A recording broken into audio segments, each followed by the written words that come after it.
Masahol na yung 2026 dahil yung nilagay sa unprogrammed appropriations dito pa nang walang akbang para punuan muli ito.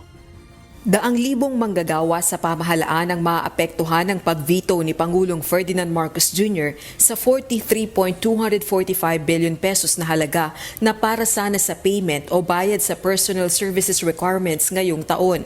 Ayon kay House Deputy Minority Leader at ACT Teachers Party List Representative Antonio Tino, orihinal na nasa program appropriations ito sa isinumiting 2026 National Expenditure Program at inaprobahang House General Appropriations Bill.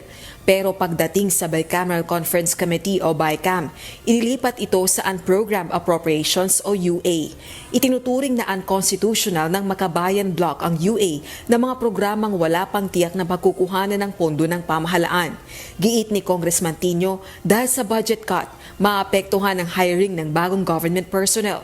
Ibig sabihin, hindi magagawang regular employees ang daang libong job orders at contract of service workers at mananatiling underpaid kahit overwork contract workers. Dahil sa vetoed item, apektado rin ang para sa terminal leave benefits ng mga kawani ng gobyerno. Dahil originally sa proposal ng Malacanang mismo, ng presidente mismo, kasama itong 42 billion na ito. No, so may pondo yan. Dapat. Pero nung panahon ng BICAM, nilagay ito sa unprogrammed. So mula sa pagiging tiyak ng pondo nito ay ginawang unprogrammed, hindi natiyak. Tapos, ang ultimately, vinito ng Pangulo. So nabawasan ng 42.3 billion ang pondo na dapat ay para sa regularization ng mga job order and contract of service employees. Yun ang isang pwedeng gamit doon. Tapos, yun ang pondo for retirement benefits.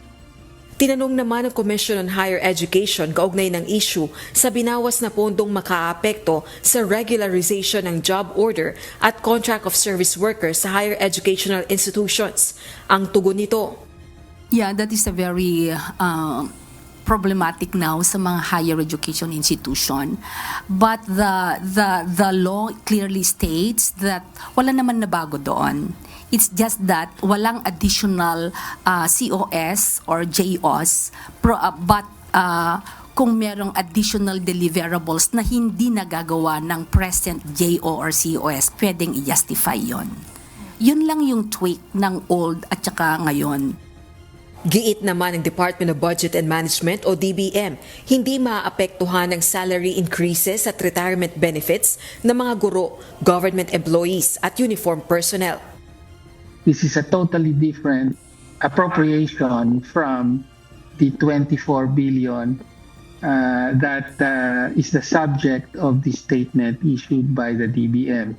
Mabuti pa, maglabas sila ng bagong statement kaugnay dito sa 40 billion na pinapyas na sila rin naman ang nag-propose sa NEP. No, sa kanila nanggaling ang proposal na yan. Samantala, tiniyak naman ng House Public Accounts Committee ang monitoring sa pagpapatupad ng mga programa at proyekto sa ilalim ng 2026 National Budget. Ayon kay House Public Accounts Committee at Bicol Sero Party List Representative Terry Ridon, makikipagtulungan ng House panel sa iba't ibang kagawaran at ahensya, kabilang na ang Department of Public Works and Highways, Department of Education, Department of Agriculture at iba pa. Kaugnay ito ng pagpapatupad nila ng mga proyekto at programa, kabilang na ang monitoring at observation sa procurement activities sa bawat stage at level. Ito ay para masiguruan niyang hindi sa pagpirma ng Pangulo matatapos ang reforma sa budget.